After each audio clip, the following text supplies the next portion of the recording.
Hola chicos, muy bonito día, espero estén muy bien. Vamos a ver el tema del día de hoy de la parte de obstetricia, lo que es el parto, ¿vale? Ese es un tema bien bonito, un tema que ustedes cuando entran a tercerito lo tienen que dominar. Es un tema que no es difícil, sino todo lo contrario, es bastante hermoso, ya que nos da, por ejemplo, un mayor conocimiento de cómo es la fisiología de la mujer, ¿vale? Yo siempre he sido de la idea que la mujer es lo más hermoso en este planeta, ¿vale? Sobre todo una por la fisiología que posee, ¿vale? Eso es es algo precioso, como, por ejemplo, la mujer tiene una fisiología la cual nos permite que ella pueda ser la responsable, por ejemplo, de tener al pequeño a través de su vientre. Es una fisiología extremadamente hermosa y mucho más compleja que la del varón. Con la del varón no hay mucho problema, porque de hecho la del varón es como pura retroalimentación negativa, ¿vale? Pero con la de la mujer, a través del ciclo hormonal, a través de todas las retroalimentaciones, tanto positivas y negativas, es un poco más compleja y algo mucho más hermoso, ¿vale? Ok, entonces, el parto, chicos. El parto es un proceso en el cual vamos a expulsar a lo que es al producto o al niño o al chamaco o al bodoque. También vamos a generar lo que es una salida de lo que es la placenta. Vamos también a expulsar lo que son cantidades de sangre mayores, ¿vale? De hecho, si nos ponemos a pensar, yo creo que algo que también podemos observar con la mujer es que la mujer tiene un mayor umbral del dolor. ¿Y por qué? Porque si ustedes, hombres, y nosotros los varones, si nos sometemos o experimentamos ese tipo de dolor, que el dolor del parto, se ha demostrado que incluso el hombre puede llegarse a desmayar. Por esa razón es que también los hombres somos más chillones que las mujeres, ¿vale? Ahora, otro aspecto importante, el parto es un proceso en el cual involucra, punto número uno, al sistema endocrino.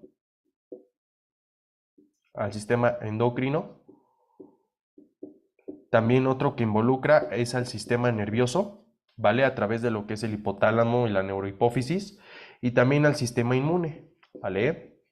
Al sistema inmune. Esto es muy importante porque alrededor de las 40 semanas de gestación es cuando, digamos, ya se ha desarrollado correctamente el pequeñín y ya puede ser incluso llegar a expulsarse, ¿vale? Esto lo establece el Boron. Ajá. Entonces, una vez, ¿por qué se llega a expulsar o por qué se llega a ocurrir o por qué más bien existe este fenómeno del parto? Punto número uno, es porque ya hay un desarrollo, por ejemplo, de todos los sistemas del pequeñín. ¿Vale? Un desarrollo de los sistemas, sistema cardiovascular, sistema endocrino, sistema inmunológico. Ahora les aclaro, no es que tengan los sistemas más desarrollados del mundo, eso quítenselo de la cabeza, al contrario, ya tiene que exponerse a la intemperie para sufrir el crecimiento. Otro punto importante, además de que tiene un desarrollo adecuado, hay diferentes factores que pueden desencadenar un parto. Por ejemplo, una de las teorías que a lo mejor no se ha establecido correctamente es, por ejemplo, el tamaño. ¿Por qué? Porque se ha demostrado que mientras más grande sea el producto, ¿vale? Mientras más grande sea el producto, mayor sería la situación o sería mucho más rápido o aparecería antes el parto. Uno de estos ejemplos son aquellos pequeños, por ejemplo, los gemelos. Los gemelos se ha demostrado que suelen nacer antes, ¿vale? Digo, esto no es esta es una teoría mecánica que no es como la más adecuada, ¿vale? Otro ejemplo, además de esto, puede ser a través del estrés. ¿A qué me refiero con el estrés? Se ha demostrado que el estrés que secreta, por ejemplo, el pequeñín, por ejemplo, lo que es el cortisol, tanto de la mamá, tanto del pequeño, este estrés, ¿por qué se da? ¿Sabes qué? Ya estoy demasiado grande, ya no es suficiente con que lo que tú me des a través de tu vientre, ya necesito salir, ¿vale? Ahora, una vez que ya haya desarrollado correctamente sus tejidos, correctamente sus sistemas, ¿vale? Ya va a ser posible que ahora sí pueda llegarse a salir el pequeñín, ¿vale? Y entonces, para entender la parte del parto, hay que comprender entonces las fases, ¿vale? Porque todo esto es un proceso bastante complejo, ¿ok? Ahí les va. Para esto, yo creo que esta clase va a ser bastante complicada. No complicada el tema, más bien con respecto al dibujo, ¿vale? Para esto voy a agarrar un dibujo y lo voy a plasmar aquí en el pizarrón, ¿ok? Entonces, voy a dibujarles a un pequeñín que está ahora sí que esperando a salir, ¿vale?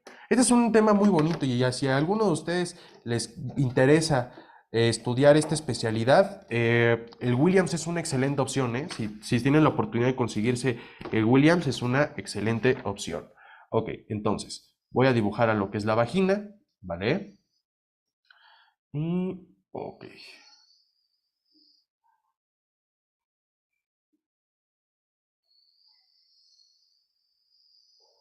Muy bien. Créanme, ¿no? Que es un poco complicado luego dibujar así a un pequeñín, ¿vale? Y aquí tenemos al retoño esperando nacer.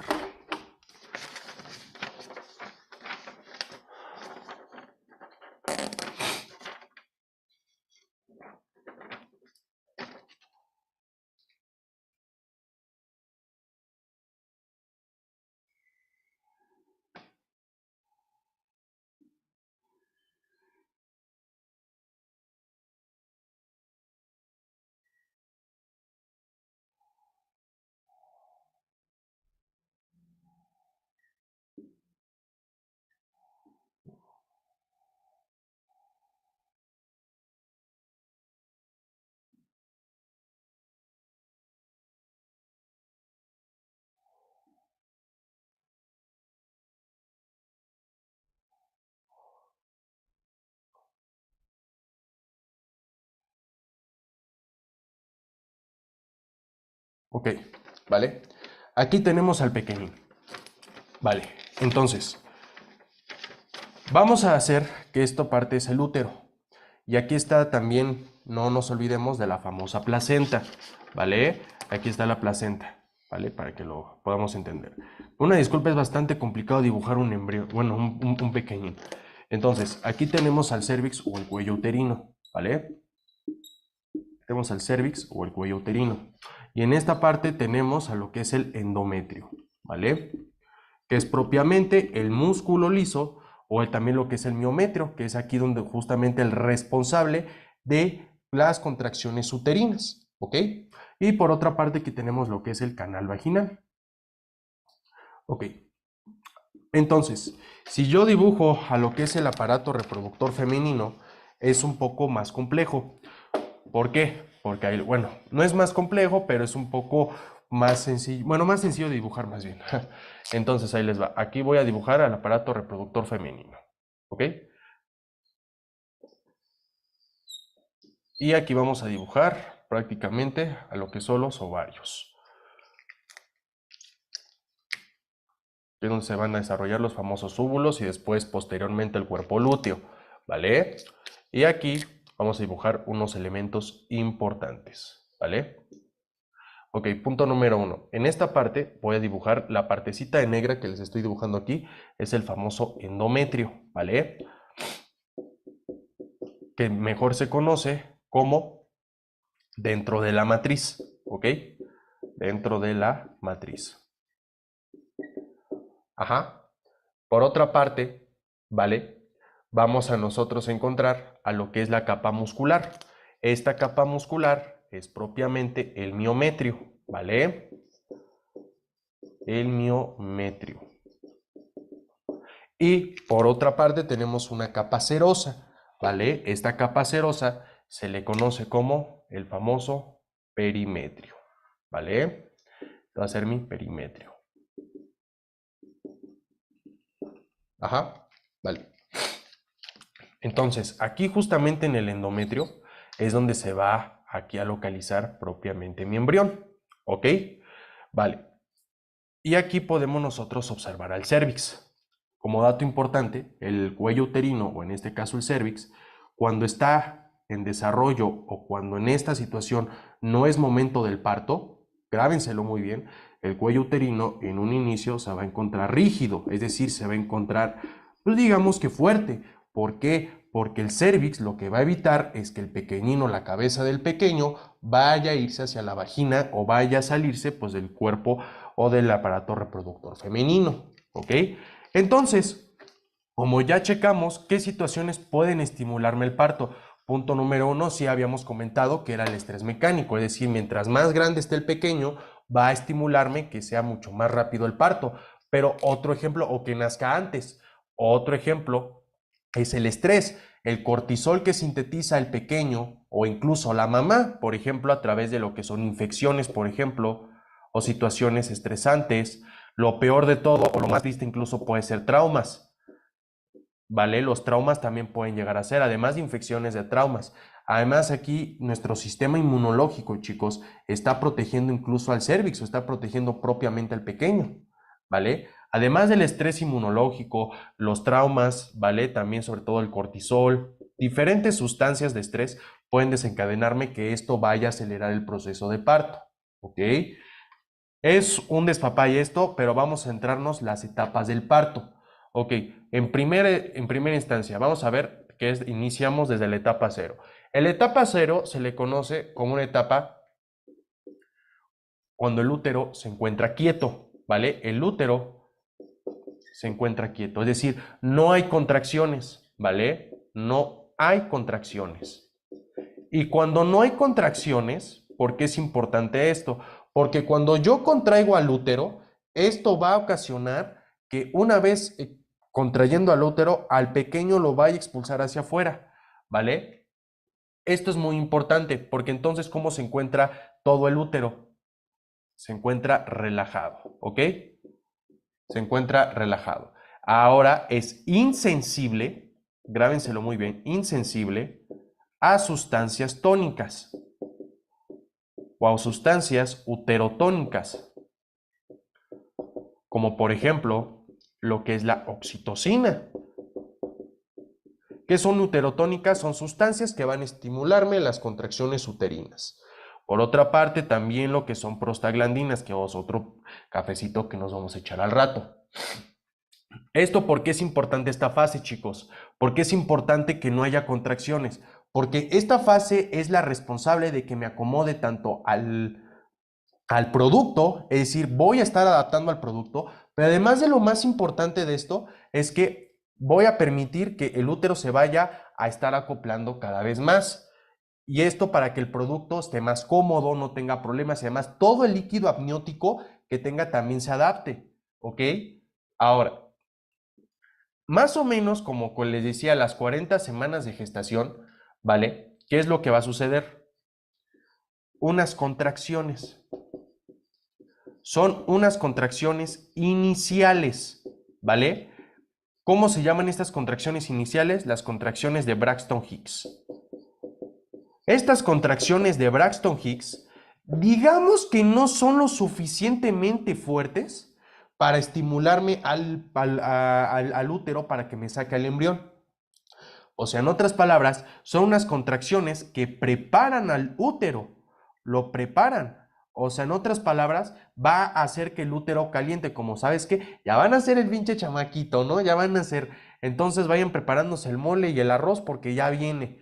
En otras palabras, no son lo suficientemente fuertes para expulsarme al feto o expulsarme al pequeñín, ¿vale? Pero, ¿cuál es la finalidad? Que preparan al útero para que ahora sí lo que son en las siguientes fases se vaya a poner más cabrón, ¿vale? Ahora, estas contracciones de Braxton Hicks no es que sean contracciones, bueno, no es que sean contracciones de chocolate, pero son unas pequeñas contracciones que hacen que el propio feto vaya, o más bien que el propio útero se vaya adaptando a lo que son las siguientes contracciones o para que vaya calentando, ¿vale?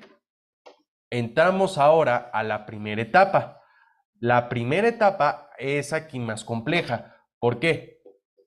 Porque la etapa 1, ahora el miometrio se va a transformar. ¿A qué? A un estado contráctil. Este estado contráctil ya se dio en un inicio porque las contracciones de Braxton Hicks hicieron o más bien adaptaron al útero para que después vaya a tener la capacidad de contraerse con mucho más fuerza, ¿vale? Esto es muy importante porque ¿qué fenómenos suceden aquí? Punto número 1, van a expresarse genes. ¿Qué tipo de genes? Genes de receptores, ¿vale? Genes de receptores de moléculas asociadas a la contracción. Por ejemplo, ¿como cuáles? Ahí les va. Receptores como lo que es la prostaglandina, de prostaglandina F2 alfa, ¿vale? Receptores, por ejemplo, de la oxitocina, que es el OXTR, ¿vale? Que son receptores. En otras palabras, estoy haciendo mucho más contráctil a este útero para que después las propias prostaglandinas, la oxitocina, ¿vale? Vayan a estar funcionando, ¿ok? La otra, también se ha demostrado que va a haber un aumento en las conexinas, ¿vale? Por ejemplo, las conexinas, que es la conexina 43. ¿Qué son estas conexinas? Yo sé que el útero está compuesto propiamente por lo que es músculo liso. Entonces, si yo observo al músculo liso, más o menos tendrá como esta conformación. Ahora, las conexinas son uniones en hendidura, es decir, a este músculo liso lo voy a estar uniendo un músculo tras otro músculo, ¿vale? ¿Por qué se imaginan que cada fibra muscular es importante que esté unida? Porque cada vez que yo tenga unas uniones en hendidura, ¿vale? Aquí se las pongo, uniones en hendidura, los potenciales de acción o los iones también van a fundirse de lo que es una célula a otra, después a otra, y en otros términos lo que voy a generar es una contracción rítmica, ¿ok? Esta contracción se debe porque hay una unión a través de lo que son uniones en hendidura de lo que es la propia célula muscular lisa, ¿ok? Es lo que también puedo llegar a observar. Ahora, ¿qué está sucediendo ahora aquí, chicos, con el cuello o con el cérvix o con el cuello uterino? ¿Vale? Pues resulta que aquí se están produciendo enzimas, tanto en el sistema inmune como neutrófilos o incluso macrófagos, pero también aquí justamente se están produciendo enzimas que degradan al cuello uterino. Y no es que degraden al cuello uterino, más bien, ¿qué van a degradar del cuello uterino? La sustancia que digamos que le da también un grado de solidificación o de rigidez que se le denomina colágeno. En otras palabras, se está desarrollando sustancias que van a degradarme a este colágeno. Es correcto, ¿vale? ¿Y esto por qué funciona? Porque una vez que yo degrade a estas moléculas de colágeno, voy a generar que el cuello uterino se vaya a abrir un poco más. Y es aquí donde justamente el pequeñín va a tener más contacto con las paredes del cuello uterino y pueda llegarse a salir. Entonces quedamos que aquí las contracciones del miometrio se van a dar mucho más frecuente, ¿vale? Ya se está expulsando al pequeñín, ya se está expulsando poco a poco y por lo tanto la cabeza del pequeño va a tomar contacto más frecuente con lo que es el cuello uterino, ¿vale? Ok. ¿Y esto por qué es importante? Por lo que va a pasar a continuación es que de por sí, chicos, ¿qué está pasando? Punto número uno, voy a estimular propiamente al hipotálamo. Y en el hipotálamo voy a sintetizar una hormona que se denomina la famosa oxitocina. Esta oxitocina, una vez que el hipotálamo la haya sintetizado, va a irse de nuevo justamente a donde, al útero, a través de estos receptores OXTR. Ahorita les explico bien el mecanismo. Para que así, por cada vez que toque el pequeñín, las cabezas del cuello del útero, ¿vale? O en esta situación el cérvix, estimule al hipotálamo para que el hipotálamo libere oxitocina a través de la neurohipófisis. Ajá, y una vez que esté sucediendo todo este fenómeno, ¿vale? Va a irse justamente después la oxitocina hacia los receptores OXTR. Ahorita les explico bien el mecanismo. Esto es, digamos que una retroalimentación positiva. En otras palabras, ¿qué quedamos que sucede en la retroalimentación negativa? En la retroalimentación positiva es que a cada rato está aumentando la frecuencia y está, digamos que aumentando y aumentando y aumentando un efecto fisiológico. En la retroalimentación negativa es que la retroalimentación negativa se busca una normalidad. ¿A qué me refiero con esto? Por ejemplo, la presión arterial. Si yo tengo una disminución de la presión arterial, los vasoreceptores lo van a detectar y voy a aumentar la frecuencia cardíaca. Aquí, ¿qué está pasando? Conforme el pequeño está aumentando la cantidad de contacto o está teniendo más contacto con las paredes del cérvix, va a estimular a mayor frecuencia al hipotálamo para que el hipotálamo libere propiamente la oxitocina y esta oxitocina se vaya al receptor de oxitocina que se encuentra en el útero. Es correcto. Ok. Ahora, si yo estoy observando, ¿qué está pasando aquí? Se están desprendiendo membranas, por ejemplo, la membrana que se encuentra de lo que es la placenta, se está desprendiendo toda esta madre y sobre todo, ¿qué tenemos aquí? Arterias, arterias en espirales, perdón. Estas arterias en espirales, ¿para qué funcionaban? Para que yo le diera una nutrición adecuada al feto, ¿vale? Si alguno de ustedes es experto en embriología y lo estoy diciendo a lo mejor muy básico, los comprendo, ¿vale? Yo era malísimo en embrio, pero les digo lo básico que tenemos que entender para farma, ¿ok? Ahora, una vez que sucede la fase 1, ¿vale? Entramos ahora en lo que es la fase 2.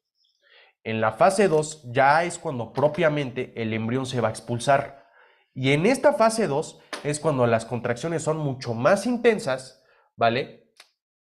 Ya hay, por ejemplo, una dilatación más marcada, es decir, el cérvix se está dilatando, va a haber mucha mayor cantidad de contracciones, ¿vale? Se están sintetizando a través del desprendimiento de membranas prostaglandinas, sobre todo lo que es la prostaglandina 2 alfa, ¿vale? Y también se está llegando a desprender lo que son las membranas.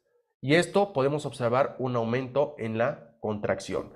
¿Y qué vamos a observar? Que ya propiamente la cabecita del pequeño va a tomar mayor camino hacia aquí y es donde se va a generar el alumbramiento. Es decir, ya se está sacando el pequeñín, ya se está sacando y muchas felicidades, señorita, ya tiene un nuevo hijo o una niña preciosa, ¿no?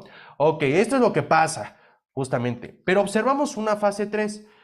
A mí, en mi punto de vista, la fase 3 la considero como una fase de hemostasia o una fase ¿de qué? Una fase de recuperación. Es correcto. ¿Por qué, jóvenes? Ahí les va. La fase 3. Fase de hemostasia o recuperación. ¿Por qué? Por el simple hecho, ¿qué le pasó al útero? Justamente en el útero, chicos. Además de que hubo un desprendimiento propiamente de lo que son las membranas, el útero va a quedar totalmente insensible. Y es más, va a quedar con arterias expuestas. ¿Por qué? Pues más que lógico, quitaron las membranas de un ser, las arterias van a quedar expuestas. Y entonces me queda hacer un zoom aquí. Yo observo las paredes del endometrio y justamente voy a observar unas ligaduras de músculo liso. A estas ligaduras de músculo liso les voy a denominar como las ligaduras de Pineard, ¿vale? Las ligaduras de Pineard, que son unas ligaduras de músculo liso que se encargan propiamente de ¿qué? Se encargan propiamente de estrangularme a los vasos sanguíneos. ¿Y esto por qué es importante? Bueno, ya tengo al vaso sanguíneo aquí fuera, ¿no? Aquí lo observo. Ok, el vaso sanguíneo cuando lo tengo aquí justamente fuera, pues el vaso sanguíneo va a quedar expuesto. Entonces, ¿qué le tengo que hacer al útero? Al útero lo voy a tener que contraer. ¿Por qué lo tengo que contraer? Porque una vez contrayendo al útero, imagínense estas ligaduras, cuando el útero se contrae, las propias arterias van a estar siendo totalmente estranguladas. Y ustedes me podrán decir, oye Gerardo, ¿y eso es bueno? Sí, es bueno. ¿Por qué? Chéquense. Las arterias las voy a contraer. ¿Por qué es bueno que contraiga las arterias? Porque las arterias una vez contrayéndose, voy a evitar que el flujo excesivo de sangre vaya a salirse. Y esto puede llegar a ocasionarme una hemostasia. ¿Y por qué es importante esto? Porque una de las causas más frecuentes luego de mortalidad en este país es que puede ocurrir un término que se llama hemorragia posparto,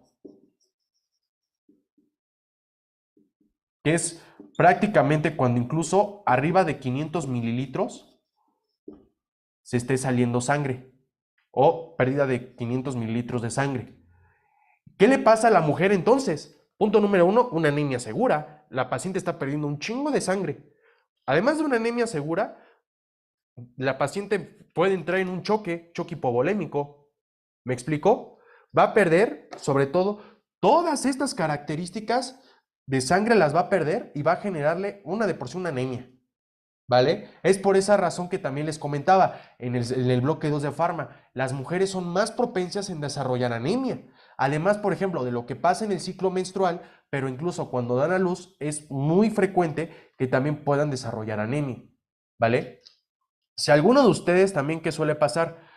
Cuando el pequeño se pasa luego de cocido, es decir, que no fueron después de las 40 semanas de gestación, sino se pasó de cocido, digo, yo también me pasé de cocido, de eso sí me acuerdo. Digo, no me acuerdo justamente en el parto, sino me lo dicen mis papás. Justamente, ¿qué se puede llegar a optar? Pues se pueden ocupar los forceps. Ya es muy rara vez que se llegan a ocupar forceps, ¿vale? Ya es muy, muy rara vez. Ahora, vamos a hablar entonces cómo sucede todos estos mecanismos, ¿vale? Vamos a ver cómo sucede la contracción muscular, porque esto es algo bien importante que a ustedes les tiene que venir a la mente cuando ya vayan a ver todo esto. Entonces, habíamos quedado que tenemos propiamente al aparato reproductor, ¿no? Entonces,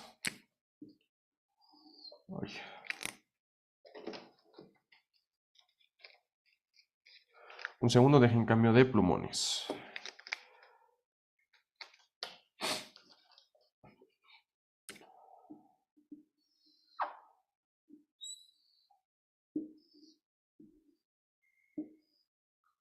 Ok.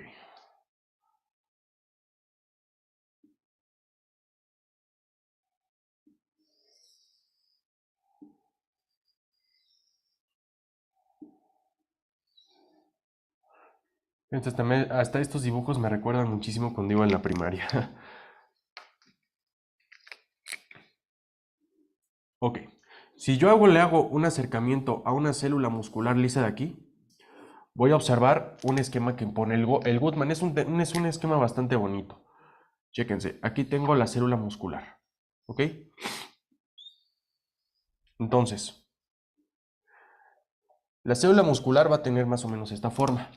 Ok, vamos a hablar de las sustancias que van a estimularme las contracciones uterinas. Habíamos quedado que es, por ejemplo, la oxitocina. La oxitocina se va a relacionar con un receptor que es el OXTR, ¿vale? OXTR. Este receptor OXTR va a estar acoplado propiamente a lo que es una proteína G de tipo Q, ¿vale? Entonces es una proteína G de tipo Q. Y la enzima con la cual va a estar relacionada es propiamente una fosfolipasa C. Entonces, cuando la propia oxitocina se una a este receptor, va a estimularme a la fosfolipasa C y quedamos que las moléculas del PIP2 me las va a producir o me las va a convertir en qué? En lo que es el IP3, ¿vale? Y lo que es propiamente el diacilglicerol. ¿Ok? Vale. El IP3 porque es importante, porque ustedes recuerden que tengo en el músculo, tanto en el liso, sobre todo en el liso, en el músculo del cardíaco también, tengo receptores de qué? Tengo receptores bueno, tengo estos canales, o más bien canales, esta cisterna del retículo sarcoplásmico. Este retículo sarcoplásmico, recuerden que tiene un chingo de moléculas de calcio, ¿vale? Y estas propias moléculas de calcio, cuando interaccionan con las moléculas de IP3, el calcio va a salirse de lo que es propiamente la célula, ¿ok? Ahora, también el IP3 va a funcionar para activarme a unos tipos de canales, ¿vale? Unos tipos de canales, ¿cómo se llaman estos tipos de canales? Los canales de calcio tipo L. Entonces aquí los pongo. Canales de calcio tipo L, que me van a permitir que el calcio se vaya a meter, ¿vale? Como dato importante, yo sé que el calcio en el músculo liso va a formarme un complejo propiamente con la calmodulina. Tanto el calcio que se vaya a meter del líquido extracelular hacia el intracelular, entonces el propio calcio se va a unir con el complejo calmodulina. Y esta calmodulina es muy importante. ¿Por qué es importante esta calmodulina, jóvenes? Porque es más, aquí se las pongo. Este complejo calcio-calmodulina, ¿sale? Va a activarme a una enzima, ¿vale? ¿A quién me va a activar? A la sinasa de la cadena ligera de miosina. O sea, en otras palabras, este complejo de calcio va a activarme a una proteincinasa, que es la cinasa de la cadena ligera de miosina. O sea, en otras palabras, voy a fosforilar a las cabezas de miosina. ¿Por qué las voy a fosforilar? Porque esta fosforilación va a permitirme los golpes con las moléculas de lactina. Como yo les decía, este grupo fosfato en las cabezas de miosina va a funcionar para que la miosina genere los golpes activos. Entonces quedamos que este complejo va a activarme ¿a quién? A la cinasa de la cadena ligera de miosina, ¿vale? ¿Para qué? Para la contracción muscular. ¿Ok, jóvenes? Eso es lo que voy a estar ocasionando. Entonces esto sucede con el complejo calcio-calmodulina. Por otra parte tenemos otra sustancia y así es una famosa prostaglandina. ¿Cuál es la prostaglandina? Y yo creo que ya les vino a la mente cuando vimos el primer bloque de Pharma. La prostaglandina F2 alfa. La prostaglandina F2 alfa se va a unir a este receptor y va a hacer el mismo fenómeno. Genera a partir de las propias moléculas de lo que es el PIP2 que interacciona con la fosfolipasa C, es decir, estimula la fosfolipasa C, el PIP2 se va a jalar de lo que es de la membrana a la fosfolipasa C y me va a formar IP3 y diacilglicerol. El IP3 quedamos que estimula a los canales de calcio tipo L, ¿vale? Como datito extra, aquí actúa lo que es el famoso nifedipino, ahí para que lo tengan en cuenta, ¿vale? Pero entonces tomamos en cuenta que el IP3 estimula la salida de calcio que se localiza en el retículo sarcoplásmico y también el calcio que se llega a meter del líquido extracelular. Recordemos que en el líquido extracelular hay un chingo de moléculas de calcio y ambos me van a activar a la cinasa de la cadena ligera de miosina. ¿Ok? Ahora, por otra parte, tenemos otros tipos de receptores, ¿vale? ¿Cuáles son esos tipos de receptores? Por ejemplo, tenemos un receptor beta 2. El receptor beta 2, ¿vale? ¿Dónde lo localizamos también? En los pulmones, ¿vale? En los pulmones, pero también aquí lo ubicamos. El punto es que ustedes acuérdense que el receptor beta 2, ¿vale? Estaba acoplado a lo que es una proteína G de tipo S, ¿vale? Y esta proteína G de tipo S, ¿qué me iba a ocasionar? Me iba a ocasionar momentos en los cuales el ATP me iba a generar moléculas de AMP cíclico. Y este propio AMP cíclico va a activarme a lo que es la proteincinasa A, pero aquí hay un problema con la pinche proteincinasa A, que la proteincinasa A le cae de la chingada a la cinasa de cadena de ligera de miosina. Por esta razón es que la proteincinasa A va a estar inactivándome a la cinasa de la cadena ligera de miosina. Es por esta razón que yo les decía desde farmacodinamia, no se casen con la idea que una proteína G de tipo S me pueda llegar a ocasionar una contracción o activación. Esto olvídenlo. Otro de los motivos importantes del beta 2, y grábenselo muy bien, es que va a activarme a canales de potasio. Estos canales de potasio, ¿dónde los puedo encontrar? Sobre todo en el músculo lisobronquial y también aquí en el útero me va a sacar moléculas de potasio. Y estas salidas de potasio pues voy a estar ocasionando una disminución del voltaje. Entonces, si ustedes están observando, el beta 2 a través de lo que es la famosa noradrenalina va a generarme una relajación. ¿Por qué? ¿Qué quedamos? Si yo inhibo a la cinasa de la cadena ligera de miosina, voy a estar ocasionando al paciente que no vaya a tener contracciones, a la paciente, perdón, que no vaya a tener contracciones uterinas. ¿Ok? Ahora, si yo estoy observando todo esto, ¿vale? Si yo estoy observando todos estos fenómenos, vamos a ocupar entonces los siguientes fármacos. Primero que nada, vamos a hablar de la famosa oxitocina.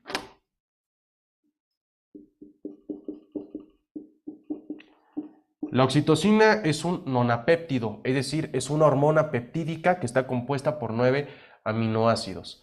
Pero ¿qué creen? Que la oxitocina es una sustancia que en donde se llega a producir. Punto número 1, en el núcleo supraóptico y paraventricular del hipotálamo. Entonces, si yo les dibujo aquí justamente al hipotálamo, justamente aquí, en lo que es el núcleo supraóptico, ¿vale? Y lo que es en el núcleo paraventricular. Entonces aquí les dibujo al núcleo creo que este era el núcleo, sí, el núcleo paraventricular. Y aquí les estoy dibujando lo que es el núcleo supraóptico. Y entonces esta propia oxitocina se va a sintetizar propiamente en estos núcleos, ¿vale? ¿Cómo van a viajar hacia la neurohipófisis o la hipófisis posterior? A través de lo que es un transporte axonal o a través de lo que son las famosas neuronas. Entonces, aquí es justamente donde se va a liberar las moléculas de la famosa oxitocina, ¿vale? Entonces aquí tenemos a la oxitocina. Entonces, resulta que también la oxitocina, chicos, tiene una similitud, pero bien cabrona, justamente con otra hormona, que es la hormona antidiurética o la vasopresina. Chéquense muy bien. Si yo dibujo la estructura propiamente de la oxitocina, voy a tener más o menos esta estructura o esta forma.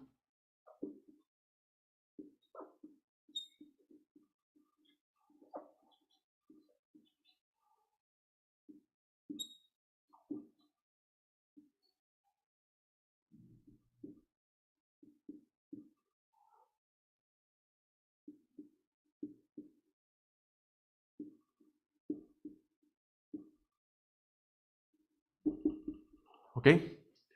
Esta, chicos, ¿cómo se llama esta hormona? Esta hormona es la famosa oxitocina, ¿vale? Una disculpa aquí.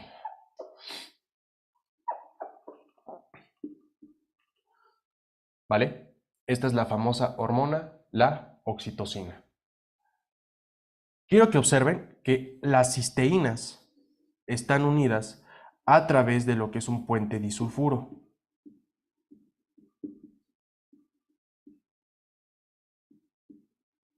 Y quiero que ustedes se centren en estos dos aminoácidos, en la leucina y en lo que es la isoleucina.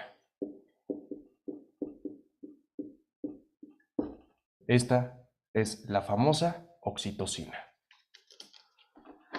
Y por otra parte, tengo a la vasopresina, ¿vale? La vasopresina es idéntica, chicos, ¿vale? Es idéntica.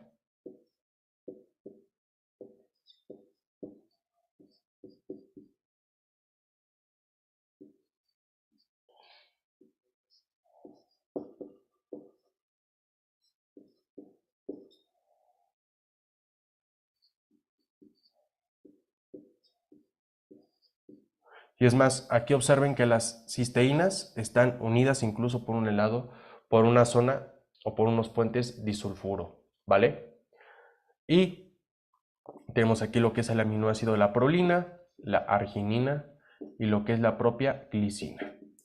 Entonces, ¿cuál es la diferencia entre ambas? Y aquí les pongo a la famosa vasopresina.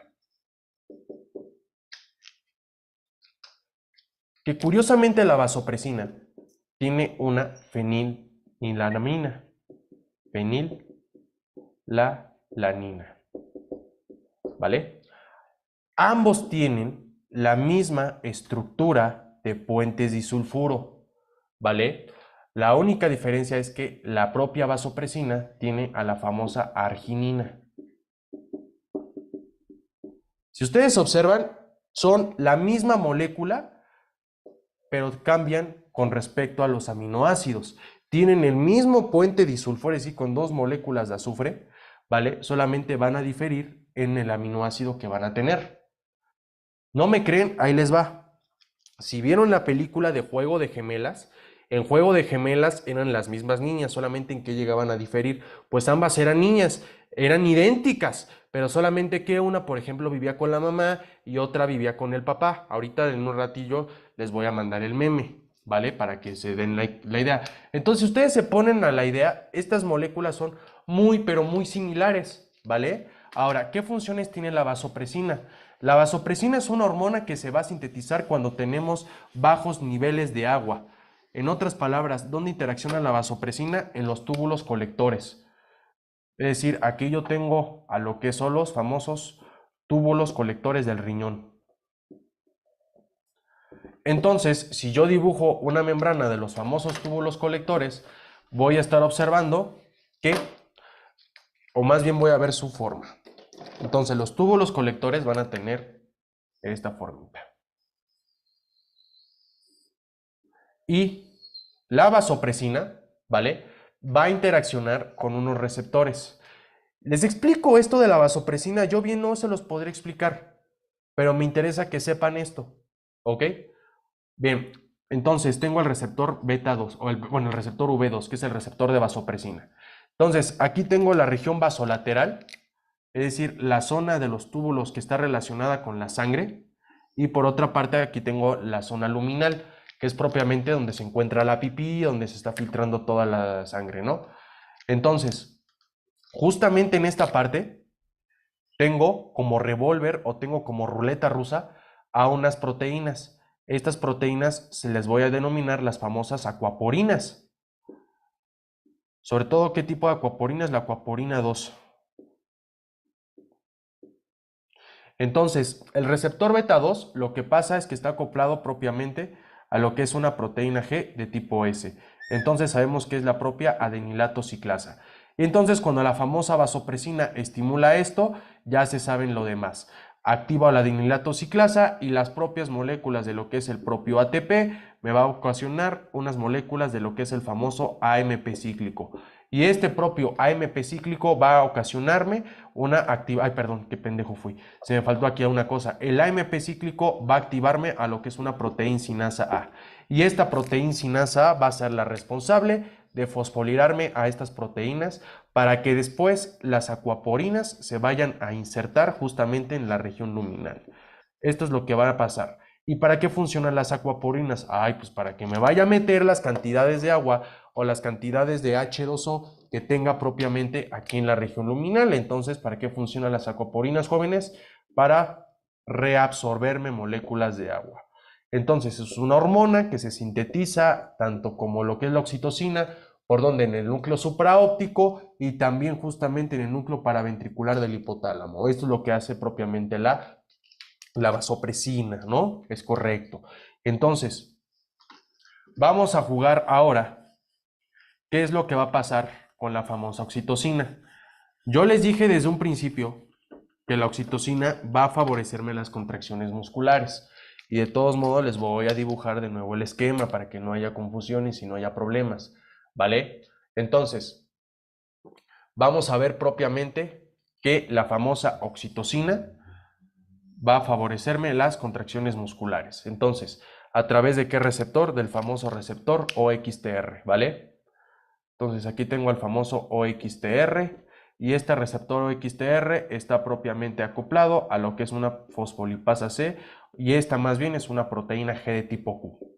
Y esto lo que va a ocasionarme es que las moléculas que tenga aquí de PIP2 o de, pues sí, de PIP2, las vaya a succionar la fosfolipasa. Es una lipasa, va a degradarme las moléculas de la membrana y me va a formar el famoso IP3 y las moléculas de diacilglicerol. Y propiamente todo esto es lo que va a producirme, es que el IP3 se vaya hacia lo que son propiamente los canales de calcio que tenga propiamente aquí en la membrana, ¿vale? Aquí los propios canalitos de calcio e incluso que va a permitirme que el calcio vaya a meterse. Y el calcio me forma el complejo calcio-calmodulina. Y este complejo calcio-calmodulina, ¿para qué va a funcionar? Para que vaya a generarme una contracción muscular. ¿Por qué? Porque este complejo calcio-calmodulina, aquí quedamos que activa a lo que es la sinasa de la cadena ligera de miosina. Es correcto. Entonces, voy a generarme una contracción muscular. ¿Estamos de acuerdo? Ahora, entonces, pues, ¿para qué va a funcionar, por lo tanto, administrarle oxitocina a una paciente? Entonces, lo que va a hacer la oxitocina va a ser aumentar las contracciones uterinas. Es correcto, ¿no? Las contracciones uterinas, ¿ok? ¿Por medio de qué? Por medio del receptor OXTR, ¿vale, chicos? La otra, yo sé que propiamente la oxitocina pues va a estimularme las contracciones uterinas. ¿Para qué situaciones? Para lo que es una inducción del parto. Inducción del parto, es correcto, ¿no? ¿Por qué? Pues un ejemplo, digamos, me llega una señora que tiene complicaciones, por ejemplo, para sacar al pequeñín, tiene complicaciones, ¿vale? Y en lugar de ocupar forceps, pues podemos ocupar oxitocina. Ajá. El problema pasa con la oxitocina, que ustedes, imagínense, aquí tengo al útero, ¿vale? Y aquí tengo al cérvix. Ustedes por el hecho, chicos, de aplicar la oxitocina a una paciente, ¿qué es lo que le van a ocasionar al pequeñín? Van a estar incluso estimulando y estimule y estimule y estimule las contracciones musculares. Lo que entonces me puede llegar, imagínense que pueda yo incluso apretarle un bracito al pequeño. ¿Qué le puedo generar al pequeño? Un trauma. O le puedo incluso generar alguna lesión. O le puedo generar, pues sí, un trauma. También para qué funciona la oxitocina. Y aquí por favor grábenselo porque aquí se los van a preguntar en el DEPA. La oxitocina va a funcionar para controlar la hemorragia posparto, contrarrestar o disminuir. ¿Sí crees que es contrarrestar? Bueno, el punto es, disminuye la hemorragia posparto.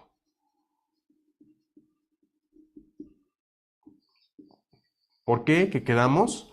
Tenemos a lo que son las famosas ligaduras de Pinard y las ligaduras de Pinard van a funcionar porque es aquí donde están desembocando los vasos sanguíneos. Yo le genero una mayor contracción a lo que es el útero, voy a estar estrangulando a los vasos sanguíneos. Y esto porque es importante, es correcto, porque voy a generar que la sangre no se vaya a salir. Es decir, voy a estrangular. Es más, si ustedes están de ociosos y estén un día regando las plantas, quiero que presionen con un chingo de fuerza la manguera. Van a impedir que el agua vaya a salir. Por lo tanto, lo que voy a generar es una hemostasia. ¿Por qué? Porque lo que voy a estar ocasionando es que se esté evitando la fuga de sangre. Es correcto, ¿no? Entonces, eso es lo que voy a estar checando cuando vaya a dar lo que vaya a ser la famosa oxitocina. ¿Ok? Ahora, ¿qué les dije con respecto a la oxitocina? Que la oxitocina es una sustancia que es extremadamente similar a lo que es propiamente a la famosa vasopresina. Pues resulta, chicos, que también la famosa oxitocina, ¿vale? A altas dosis estimula a receptores de vasopresina 2 en los túbulos colectores, ¿vale? Se ha demostrado que también la oxitocina, pero vale madres esto, si que ni lo anoten, pero también se ha dicho, chicos, que la oxitocina, otras de las funciones que tiene es que también llega a vasodilatar, ¿vale? Pero no se centren en esto, pero aquí sí necesito que presten mucha atención. Favorece la expulsión de la leche materna. ¿Por qué? Cuando la mujer está, ya cuando haya nacido el pequeño y el pequeño esté succionando el pezón, los reflejos van a transmitirse a través de la médula espinal de la mujer y se la va a ir propiamente al hipotálamo para estimular la salida de oxitocina. Bueno, ¿y por qué esto es importante? Porque pasa, chicos, que justamente los alveolos o los músculos alveolares que tienen aquí al calostro o a la leche, aquí por ejemplo vamos a dibujar a lo que es la lechita, ¿no? A la leche, ¿sale? Esto son células mioepiteliales. Imagínense que aquí tienen un globo y aquí es donde va a salir el canal alveolar para trasladar la leche al pezón, ¿vale? Entonces aquí tengo al pezón o aquí tengo a la mama, ¿vale? Y todo esto se va a transmitir a través de lo que son los canales. El punto es que cuando el pequeñín llega a succionar propiamente, los reflejos nerviosos se van a pasar de la médula espinal después hacia el hipotálamo. Pero aquí quiero que centren que cuando yo le doy oxitocina, el músculo epitelial, ¿vale? O el músculo miopitelial va a generar que la leche vaya a salirse. ¿Y por qué les digo? Porque mucha gente luego dice que la pinche prolactina estimula la salida de la leche. No, la prolactina estimula que se llegue a sintetizar las proteínas o las sustancias de la leche. Lo que hace propiamente la oxitocina es la expulsión a través de la contracción muscular de quién, de los alveolos mamarios o de, bueno, de las células epiteliales del alveolo que van a secretarme o que van a sacarme la leche. Esto es lo que van a hacer, va a sacarme la leche a través de contracciones, ¿en dónde?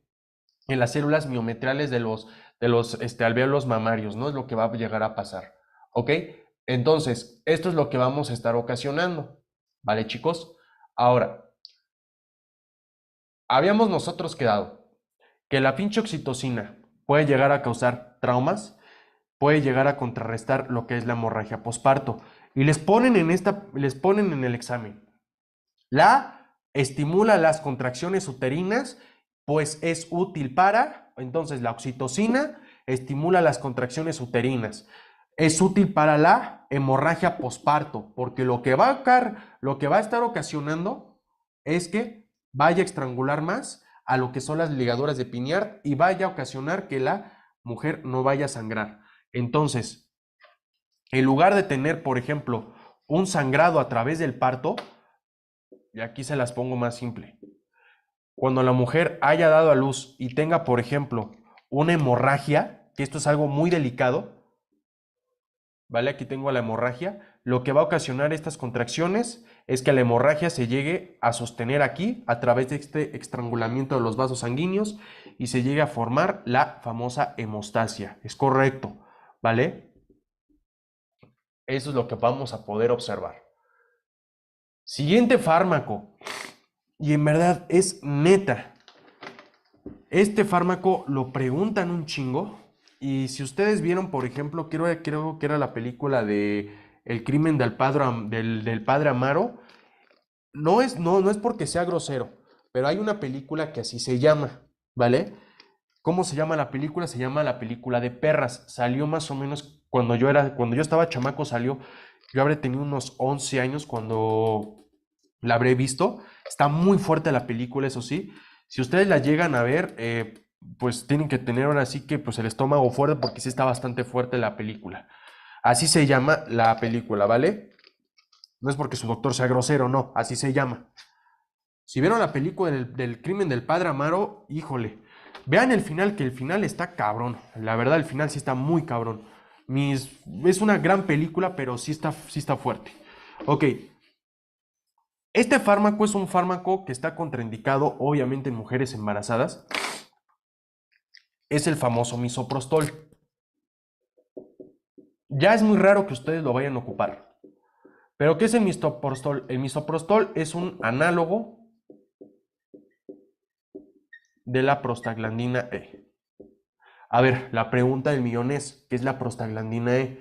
Nosotros acordémonos que teníamos el ácido araquidónico, ¿vale? Y este ácido araquidónico, a través de lo que es la rotura de las membranas, a través de lo que era la famosa ciclooxigenasa, me iba a formar las famosas prostaglandinas y tromboxanos. Y yo sé que la prostaglandina E2 o la prostaglandina también la E1, ¿vale? Se encargan, punto número uno, disminuirme la síntesis de ácido clorhídrico, aumentarme la cantidad de moco, aumentar la cantidad de flujo sanguíneo, tanto renal y en dónde, en el estómago, es correcto. ¿Cómo chingas con tus células del estómago? Sí, y es porque es importante. Y también estimula la síntesis del famoso bicarbonato.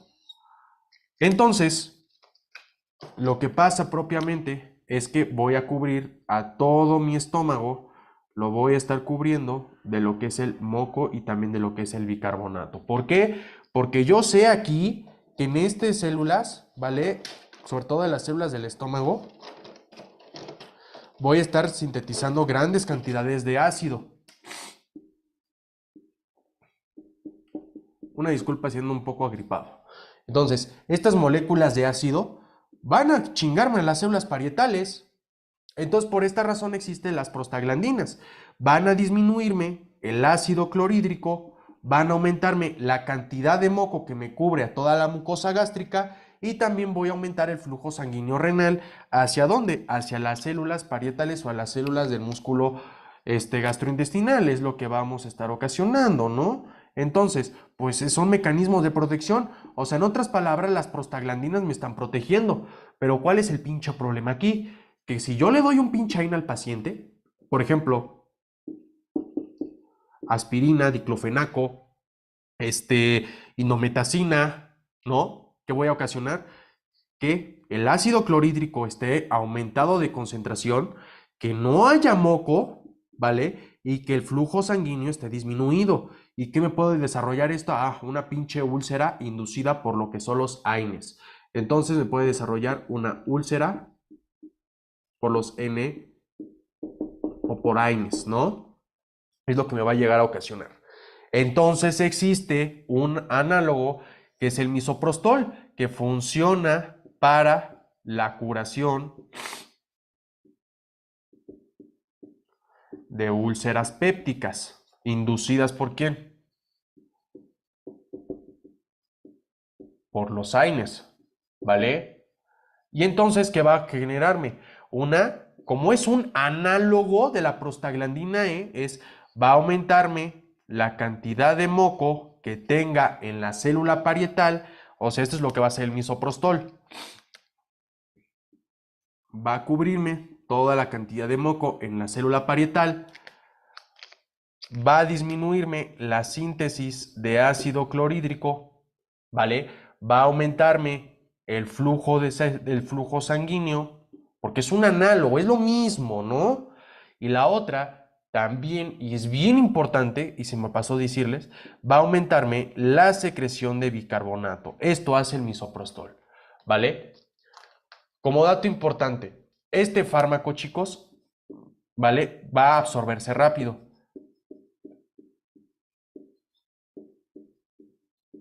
Se absorbe rápido, ¿vale? Y una vez que se llega a absorber rápido por lo que es la vía oral, ¿vale? Se va a desesterificar.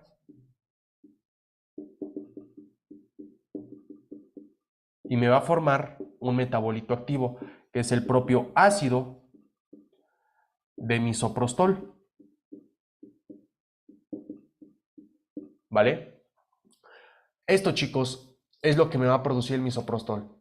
Y esto lo que va a hacer es disminuirme la síntesis de ácido clorhídrico o mantenerme estos efectos protectores por arriba de 30 minutos. Es lo que hace el misoprostol, ¿vale? Como dato importante, ¿qué es lo que ustedes tienen que acordarse? Este fármaco es muy rara vez que lo vayan a ocupar. Es más, yo nunca lo he visto que lo hayan ocupado en clínica. Yo nunca lo he visto, ¿vale? Para esto ocupan más el omeprazol. Ajá.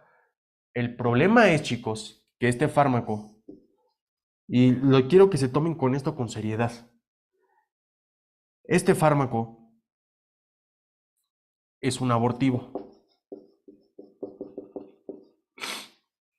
Lo ocupan de forma indiscriminada luego para los abortos. Es algo extremadamente triste. ¿Por qué? Porque es un análogo de las prostaglandinas, chicos.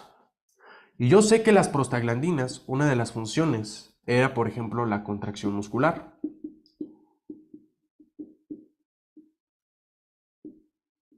La contracción muscular. Y esta contracción muscular, lo que va a estar ocasionándole al útero en el pequeñín, pues imagínense, tengo aquí al producto, pues aquí tengo al chamaquito o aquí tengo al producto en desarrollo, aquí les pongo en desarrollo, a no perder tiempo con el dibujo. Imagínense que no sea ni las 20 semanas de gestación, ni sea una semana cuando se ha desarrollado. A ver si no chillo, pero lo que van a estar ocasionando son contracciones uterinas. Y lo que van ustedes a ocasionar es que lo puedan deformar al pequeño y lo vayan a sacar del útero. Y es por esta razón que es un pinche abortivo. Es un fármaco extremadamente ojete.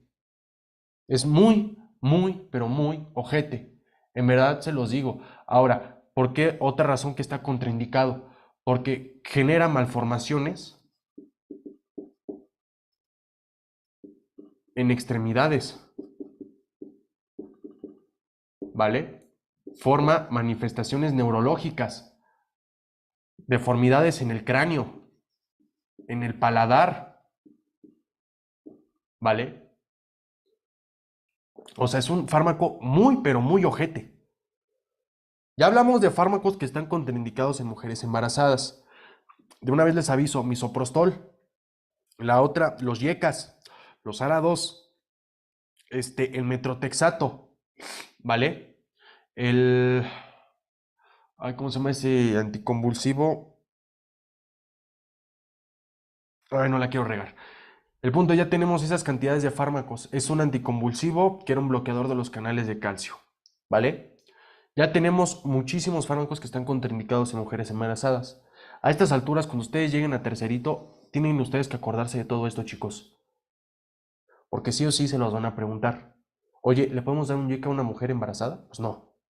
¿Le podemos dar un ARA2 a una mujer embarazada? Pues no. ¿Vale? Ok. Siguiente fármaco.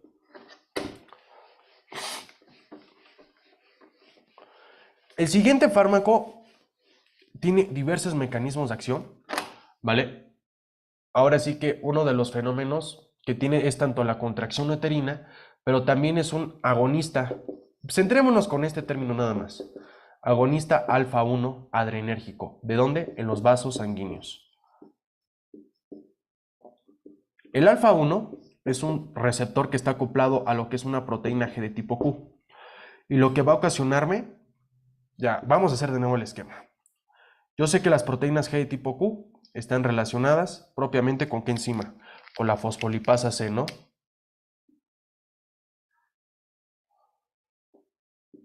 Fosfolipasa C. Y tengo aquí la membrana a las moléculas del PIP2. Y entonces, cuando yo le voy a dar una sustancia que me estimule a esta fosfolipasa del PIP2, voy a formarme lo que es el famoso IP3 y lo que son las moléculas del diacilglicerol. Y yo sé propiamente que este IP3 va a sacarme lo que son propiamente las moléculas de calcio que tengo en la cisterna del retículo sarcoplásmico. ¿Vale? Ok, esta proteína o este diacilglicerol va a activarme a lo que es la proteína sinasa C, y esta sí es una sinasa, activa y genera una contracción muscular del músculo liso vascular. O sea, en otras palabras, aquí tengo al músculo liso normal, ¿vale? Y si yo le voy a dar un agonista justamente de este receptor, lo que voy a generar es una vasoconstricción. Oye, y bueno, entonces si tú me estás diciendo este mecanismo de acción, entonces ¿para qué será bueno? ¿Qué les dije desde aquí? Cuando yo tengo, por ejemplo, al útero expuesto, es decir, ya hay un desprendimiento de membranas y me haya dejado, por ejemplo, un vaso sanguíneo expuesto, ¿qué va a funcionar? No es como el de primera opción, el más chingón es la oxitocina, eso sí me queda claro. Pero ustedes acuérdense que tenemos, además de las pinches ligaduras de pineal, tenemos aquí a los vasos sanguíneos, ¿vale? Entonces, lo que vamos a estar ocasionando a través de esta estimulación del propio receptor alfa 1 es una vasoconstricción. Por lo tanto, ¿para qué funciona este fármaco? Pues este fármaco lo conocemos como la famosa ergometrina. ¿Y la famosa ergometrina para qué funciona? Funciona para lo que es la hemorragia posparto, ¿vale? Va a disminuirme el sangrado. ¿Por qué? Porque vamos a estar estrangulando los vasos sanguíneos para que no se saque, para que no se salga. Ahora, como dato importante que ustedes se tienen también que acordar, si yo sé que es un fármaco que me estimula al alfa 1, chicos, ¿vale? Acuérdense, el alfa 1, ¿dónde localizamos? En todos los pinches lados. Si yo genero una vasoconstricción, puedo generar una hipertensión arterial sistémica. Si esto me pasa, por ejemplo, en los vasos sanguíneos del corazón, puedo generar un infarto agudo al miocardio. Si me pasa en las arterias coronarias del corazón, me puedo generar una angina en el pecho. Que ya es como muy fumado que a lo mejor les pregunten esto, pero vale, ¿ok? Entonces, quedamos que además favorece las contracciones uterinas y que además, chicos, de esto va a ocasionarme una estimulación o vasoconstricción. También ustedes lo pueden encontrar como la famosa ergonovina, ¿vale? Entonces, quedémonos con este fármaco. Siguiente que vamos a nosotros a estar jugando, ya vamos a hablar con la terapia tocolítica. ¿Qué es una terapia tocolítica? Es un tipo de terapia que lo que va a estar ocasionando es una disminución de las contracciones uterinas. Es correcto, ¿no? Entonces, vamos a hablar de los tocolíticos.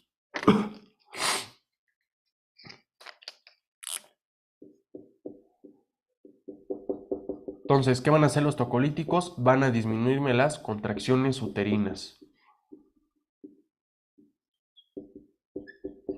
Hablemos del primero, que es el más sencillo. Indometacina. Uno de los AINES más cabrones. La indometacina es un AINE no selectivo. Es decir, que me tiende a bloquear tanto a COX-1 y a COX-2. ¿Estamos de acuerdo? Bueno, ya se acuerdan ustedes de todo el mecanismo de acción de los AINES. Se los vuelvo a ejemplificar otra vez. No hay problema, ¿vale? No quiero que decirles, ya lo vieron AINES, hasta ahí le dejamos. No, quiero explicarles otra vez, paso por paso. Entonces, aquí tengo a la membrana fosfolipídica y aquí tengo a los lípidos, ¿vale? Y el punto es que voy a activar a lo que es la famosa fosfolipasa 2. Y esta fosfolipasa 2 que me va a generar, pues es una lipasa, me va a chingar a los fosfolípidos y me va a ocasionar las moléculas de ácido araquidónico. Es correcto, ¿no? Entonces este ácido araquidónico va a pasar por las ciclooxigenasas. También puede pasar por las lipoxigenasas si le quieren poner más sal a los tacos, pero pues, para formarme leucotrienos. Pero el punto es que voy a formar ciclooxigenasas, ¿ok? Y una de las moléculas que voy a formar, bueno, a partir de la ciclooxigenasa, ¿no? Y una de las moléculas que voy a estar ocasionando, voy a generar, son las famosas prostaglandinas. Una de las prostaglandinas más importantes, y aquí la pongo, es la prostaglandina F2-alfa. Esta F2-alfa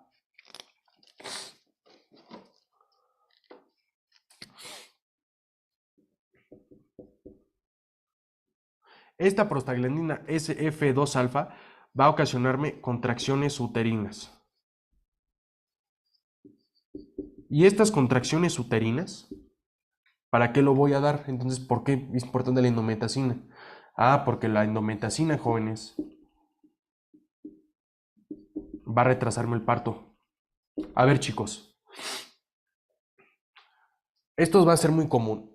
Porque cuando ustedes vayan a un pinche servicio social que está de la chingada luego, espero nadie los mande a provincia, espero que no, pero si ustedes los mandan a un servicio social donde los centros de salud estén deplorables lo que les sigue, ustedes ya tienen que ocupar su imaginación y tienen que ocupar su chip.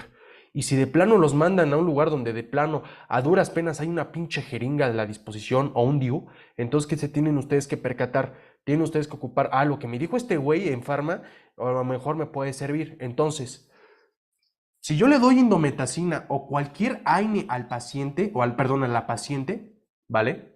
No voy a tener a las ciclooxigenasas y mucho menos voy a generar prostaglandinas y mucho menos voy a generar contracciones uterinas, ¿vale? Esta indometacina la preguntaron hace un año. Entonces, ¿qué va a hacer la indometacina? Bueno, pues es un AINE. ¿Y qué va a hacer? La indometacina va a disminuirme las contracciones uterinas. ¿Vale? Va a disminuirme las contracciones uterinas. Es correcto, ¿no? Eso es lo que va a hacer la famosa indometacina. Ahora, aquí necesito que se centren muy bien. Resulta que la indometacina es un AINE extremadamente cabrón. Muy cabrón. Si yo les estoy diciendo que el ácido araquidónico, además de esto, me produce, por ejemplo, prostaglandina G2, un aumento de moco, me produce aumento de bicarbonato, y además de esto me disminuye el ácido clorhídrico, si yo le doy indometacina al paciente, madres, no voy a tener moco, no voy a tener bicarbonato y lo contrario, voy a tener aumento de ácido clorhídrico. ¿Qué le puedo ocasionar a la paciente? Una pinche gastritis o la otra le puedo ocasionar úlcera péptica. Es lo que puede ocasionarme.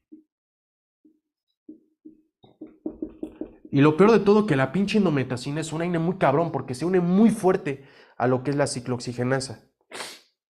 ¿Vale? Ok, ahora, aquí necesito que se centren bastante bien. En la circulación fetal, ¿se acuerdan ustedes que existía el conducto arterioso? El conducto arterioso se llegaba a cerrar más o menos cuando el pequeñín iba a nacer. Ok, entonces aquí tengo al famoso conducto arterioso. Bueno, ¿qué es el conducto arterioso? El conducto arterioso es un conducto que me une a lo que es propiamente la aorta con la arteria pulmonar. esto es mi conducto arterioso, ¿vale? Esto es mi conducto arterioso. Ya cuando el bebé va a nacer, el conducto arterioso se va a cerrar. El problema es que este conducto arterioso está regulado por la prostaglandina E2. Si yo le voy a dar indometacina a la paciente, aún así cuando tenga al chamaquito en el vientre, el pinche conducto arterioso se lo voy a cerrar. Y una vez que le cierra el conducto arterioso, al pequeño le puedo generar una hipertensión arterial. Y olvídense, jóvenes, aquí le puedo generar una hipertensión arterial. Pobre chamaco, ni siquiera ha consumido un pinche gramo de sal en los tacos y le van a ocasionar hipertensión arterial. Entonces, por esta razón. Y es más, ¿qué pasó con la pinche endometacina? Hace 2 años, cuando preguntaron esto en Pharma, preguntaron, ¿por qué se tiene que tener, por qué está contraindicado el uso de indometacina en una mujer embarazada? Ah, por el pinche riesgo del cierre del conducto arterioso. Sí, esto es un hecho, pero ahí les va. Después, hace un año preguntaron justamente en qué paciente está contraindicado los AINES y les ponen mujer embarazada de 35 semanas de gestación y les ponen a cuate con infarto agudo del miocardio. Pues es con el cuate que está infartado o que tenga alguna enferma o que tenga recuperación de infarto agudo al miocardio, ¿vale? Ahí para que lo tengan en cuenta.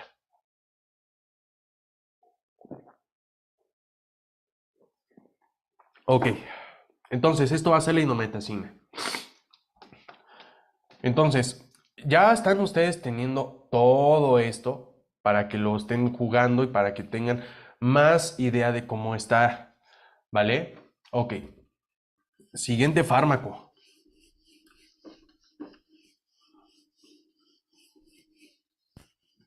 Este fármaco, sí, de una vez se los explico.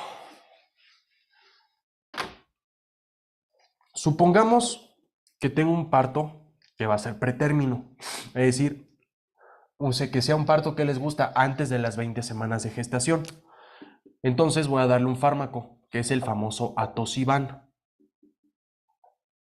El atosiban, jóvenes, es un fármaco que es un antagonista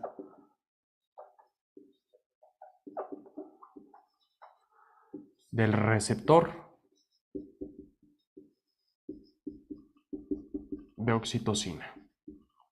Entonces, vamos de nuevo con el esquema.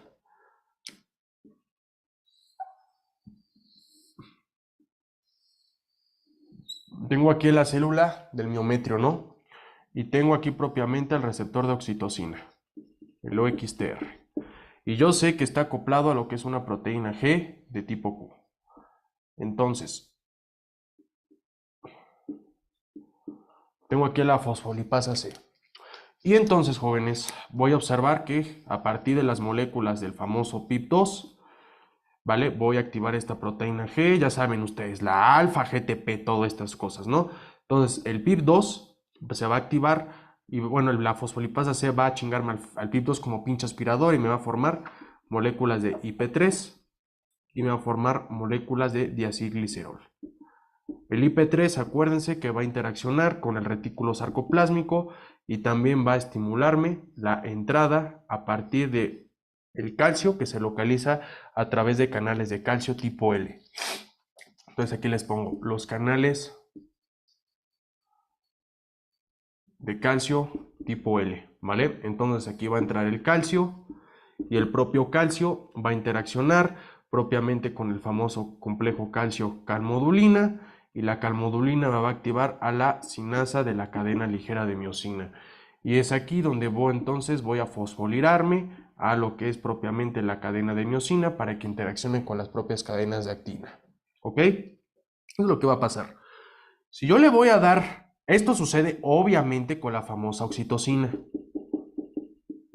Pero si yo le voy a dar, por ejemplo, atosiban al paciente, voy a antagonizarlo.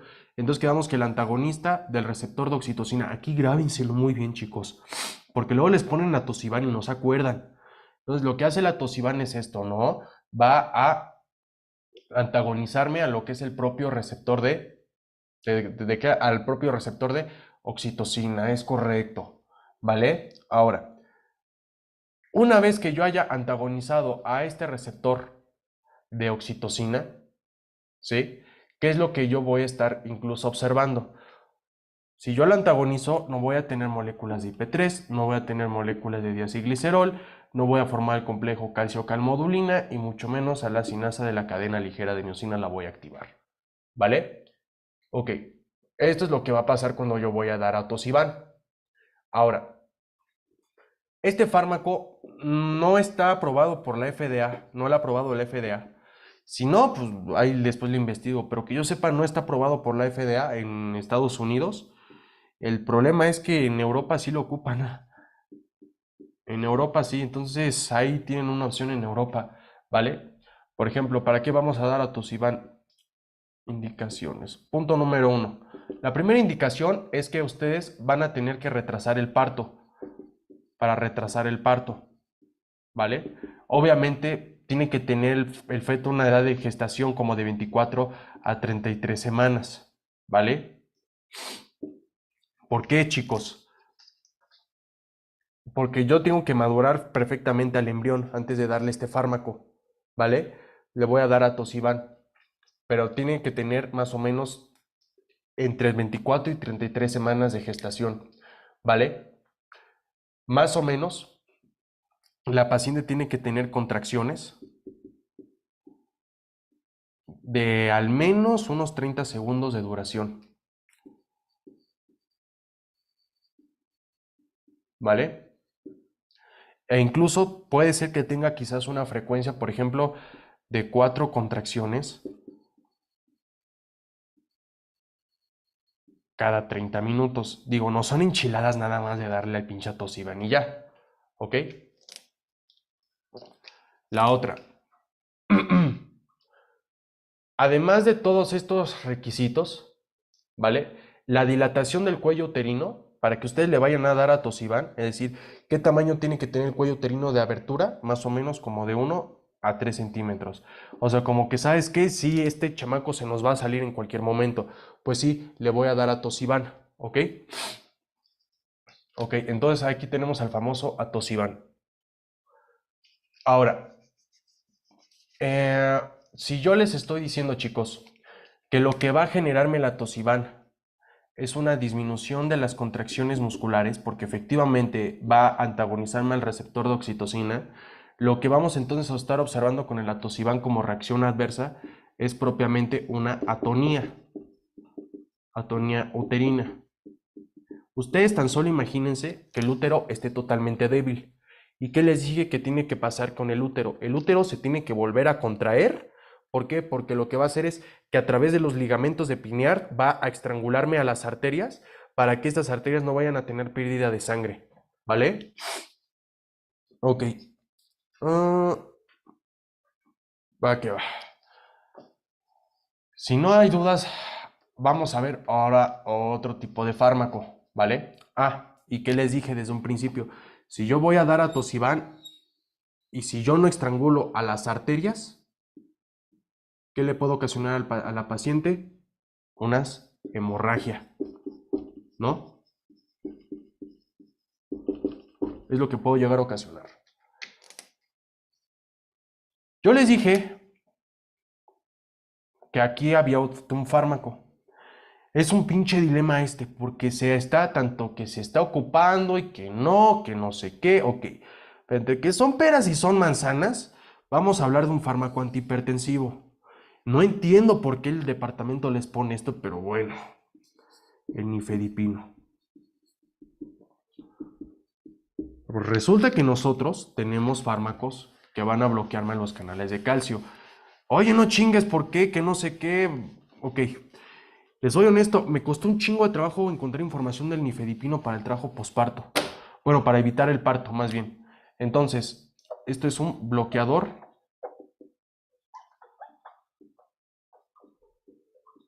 de canal de calcio. Lo que es el nifedipino. Ustedes se acuerdan que teníamos en el tema de hipertensión arterial 3 grupos farmacológicos. Punto número 1, lo que son las famosas dihidropiridinas.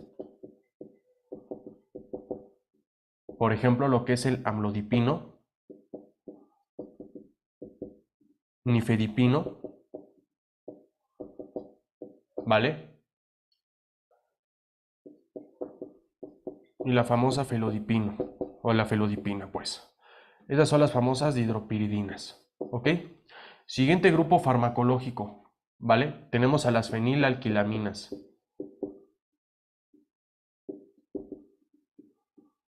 ¿Vale? Lo que es propiamente el famoso verapamil. Y tenemos por otra parte a las famosas benzotiazepinas, que es el famoso diltiazem. Ok, como dato importante, las dihidropiridinas, lo que es propiamente el amlodipino y el nifedipino, son fármacos jóvenes que van a tener una mayor selectividad en donde, en lo que es el músculo liso. ¿Por qué? Porque ustedes se acuerdan que en el corazón existían también los canales de calcio tipo L. Por ejemplo, en las células de los marcapasos, ¿sale? E incluso en las células de la contracción muscular cardíaca. Pero el detalle con estos grupos farmacológicos es que las hidropiridinas son más vasoselectivas o son más selectivas en el músculo liso vascular.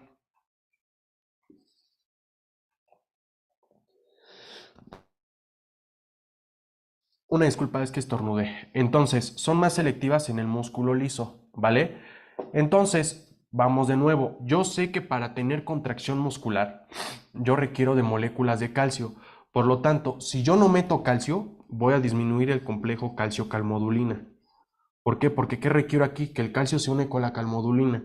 Y si yo no tengo este complejo, voy a estar inactivando a la sinasa de la cadena ligera de miosina.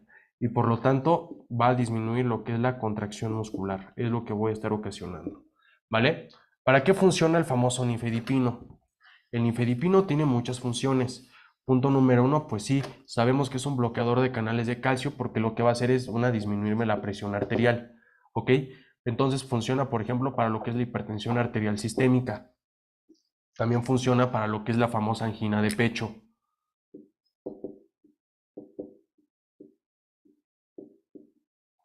¿Vale? También funciona para lo que es la angina de pecho. ¿Ok? También, por ejemplo, el famoso nifedipino, otra de las funciones que puede, que además que puede tener el famoso, este nifedipino, es que además va a funcionar para la angina de pecho, para la hipertensión arterial. Sí, pues nada, sería para esto. El punto es que va a disminuir la presión arterial, lo que me conlleva a pensar en un efecto adverso.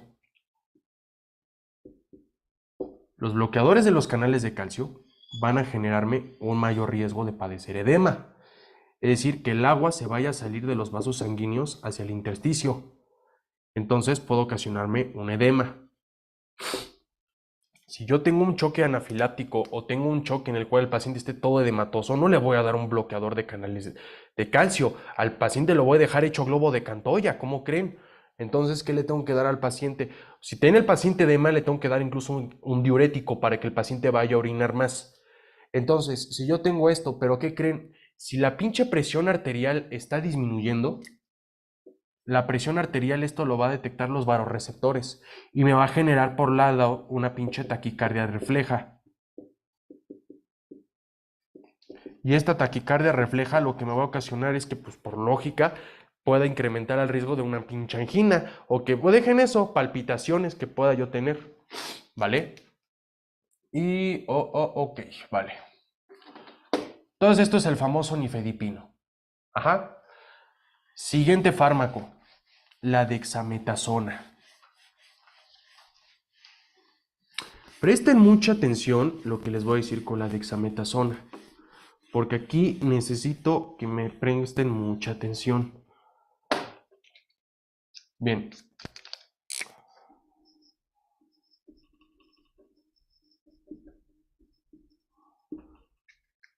La dexametasona es un fármaco, por lógica, es un glucocorticoide. ¿Vale? Es un glucocorticoide. Esto va a ser la famosa dexametasona. ¿Vale? ¿Para qué funciona? Para el parto prematuro. El parto prematuro, una de las dificultades es que me puede ocasionar un síndrome de insuficiencia respiratoria o síndrome de dificultad respiratoria. Ajá. ¿Qué es lo que pasa aquí? Nosotros tenemos a los alvéolos. Los alvéolos van a funcionar para hacer el intercambio gaseoso o a través de la condensación, es decir, me van a meter lo que es el oxígeno y me van a intercambiar por dióxido de carbono. Ok, en primera instancia, el alvéolo, una de las funciones que tiene es hacer el pinche intercambio gaseoso. Sin embargo, en el propio alvéolo existe unas células que van a liberarme una sustancia que es pues una molécula que tiene propiedades glucoproteicas, que es el famoso factor surfactante.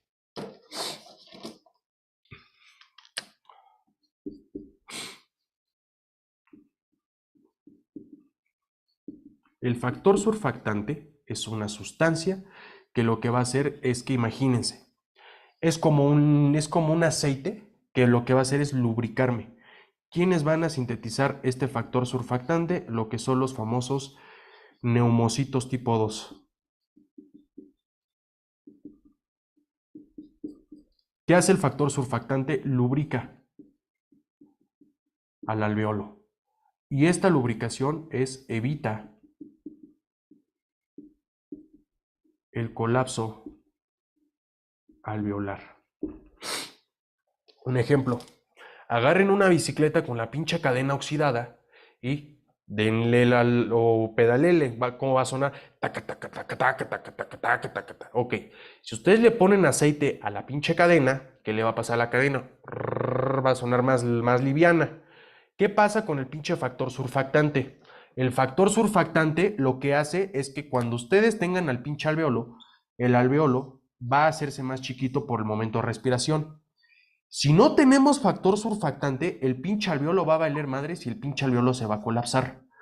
¿Y qué pasa? Pues que en estos pequeñines, cuando nacen pretérmino, es decir, debajo de las 20 semanas de gestación, o incluso creo que era así, antes de las 34 semanas de gestación, ¿vale? O sea, debajo de las 34 semanas, o debajo incluso de las 36, el alveolo no está desarrollado. Y lo que puede ocasionar es un estallido respiratorio, es decir, que no tenga factor surfactante, que se llegue a colapsar el pinche alveolo. Entonces, lo que se va a dar es la famosa dexametasona, porque lo que va a hacer la dexametasona es que va a inducir a los neumocitos tipo 2 para dar factor surfactante. Y aquí les digo otra cosa. Hace tiempo escuché que un doctor en fisiología les andaban diciendo que el pinche factor surfactante ocasionaba colapso pulmonar. No, el factor surfactante lo que hace es aumenta la lubricación y evita propiamente que el pinche alveolo colapse. Eso hace el factor surfactante. ¿No me creen? Ahí les va. Imagínense que ustedes tienen un pinche globo y ustedes lo van inflando, ¿vale? Y ustedes tienen ese globo, si ustedes lo van inflando poco a poco, va a llegar el momento que si a ustedes les falta saliva, el globo va a colapsar y no lo van a poder inflar. Entonces lo que hace su saliva es evitar que las pinches paredes del globo vayan a pegarse entre sí y no puedan volver a inflarlo. Lo mismo pasa con el factor surfactante. El factor surfactante mantiene al alveolo para que el alveolo no vaya a colapsar. ¿Vale, chicos? También incluso los glucocorticoides también favorecen a lo que es la diferenciación de tejidos, como por ejemplo lo que es el páncreas, el intestino, ¿vale? Lo que es el páncreas, lo que es el intestino, incluso lo que es la piel. Pero ya es como situaciones muy avanzadas, no se centren en esto.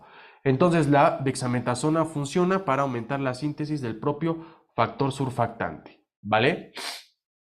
Entonces, esto es lo que va a pasar con la famosa dexametasona. Bien, ahora, denme un segundo, ya vamos a terminar. Tómense unos 10 minutos y continuamos.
Sale. Entonces, ya para terminar, vamos a ver otro fármaco que realmente es muy fácil. Es un agonista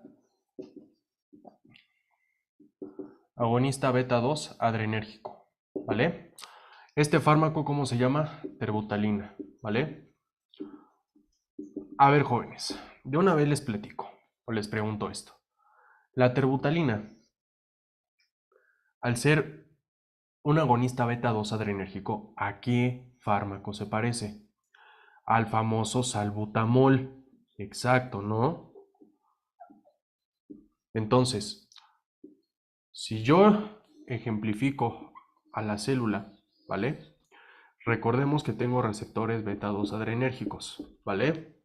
Y estos receptores beta 2 adrenérgicos, como dato importante, están acoplados a lo que es propiamente la famosa anililato ciclasa, ¿ok? Y esta adinilato ciclasa, ¿qué me va a proporcionar? Me va a formar lo que es AMP cíclico, ¿vale? Y este AMP cíclico me va a activar a lo que es la proteína sinasa A. Y esta proteína sinasa A me va a inhibir a lo que es la sinasa de la cadena ligera de miosina, ¿vale? Entonces lo que va a generar este agonista beta 2 adrenérgico es una relajación del músculo liso uterino y también en el músculo liso bronquial, como el pinche salbutamol, porque recordemos que el salbutamol era un fármaco de acción corta, ¿vale? Entonces lo que va a hacer es relajarme el músculo uterino, ¿ok? Ya para tomar más a conciencia, acordémonos entonces de los siguientes fármacos. Recordemos que yo tenía entonces a la oxitocina, y la oxitocina se iba a relacionar con el receptor de oxitocina o el famoso XTR, ¿vale? Que estaba acoplado a lo que era una proteína GQ y me iba a formar una fosfolipasa C y me iba a formar lo que era el famoso IP3, que el IP3 me iba a activar a lo que son propiamente también canales de calcio tipo L y también iba a sacar a lo que es el calcio que tengo en las cisternas del retículo sarcoplásmico. Y entonces lo que vamos a ocasionar es que el calcio a través de estos canales de calcio tipo L se lleguen a activar. Entonces esto es lo que va a ser la famosa oxitocina, ¿vale? También tenemos a lo que son los receptores de prostaglandinas. Los receptores de prostaglandinas, sobre todo ¿cuál? La prostaglandina F2 alfa, ¿vale? Y lo que va a ocasionarme es el mismo efecto que la oxitocina. Entonces, para recapitular, tenemos al agonista, es decir, un estimulador, que es la famosa terbutalina, ¿vale? Y la terbutalina lo que va a hacer es estimularme a este receptor beta 2 y va a inhibirme la sinasa cadena ligera de miosina. La oxitocina, como es un agonista al receptor OXTR, va a estimularme y va a formar IP3 y también lo que es propiamente el diacilglicerol. El punto es que todos estos fenómenos va a formar un complejo calcio-calmodulina y esto me va a activar a lo que es la MLCK o a la sinasa ligera de la cadena, a la sinasa de la cadena ligera de miosina, ¿vale? Si yo voy a dar, por ejemplo, nifedipino o un bloqueador de canales de calcio, ¿vale? Por ejemplo, lo que es el famoso nifedipino. Si no tengo calcio, no voy a formar complejo calcio-calmodulina y mucho menos voy a activar a la sinasa cadena ligera de miosina. Si le voy a dar, por ejemplo, a Tosiban, que es un antagonista, mucho menos voy a ocasionar esto en el receptor de oxitocina. Aquí actuaría, por ejemplo, lo que es el famoso atosiban, ¿vale? La indometacina, si yo le voy a dar un AINE al paciente, no voy a tener prostaglandina F2, ¿vale? Ok, esto es lo que ustedes tienen que saber de parto. Ahora, ya para terminar, vamos a explicar, chicos, cómo es la situación hormonal, por ejemplo, en el parto, ¿vale? Para que ustedes se den como la idea. En primera instancia, nosotros vamos a tener a lo que es la famosa progesterona.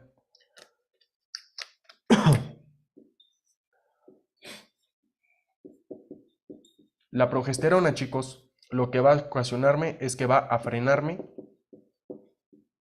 las contracciones uterinas durante la gestación. Pues sí, ¿vale? Esto sí es muy importante, chicos.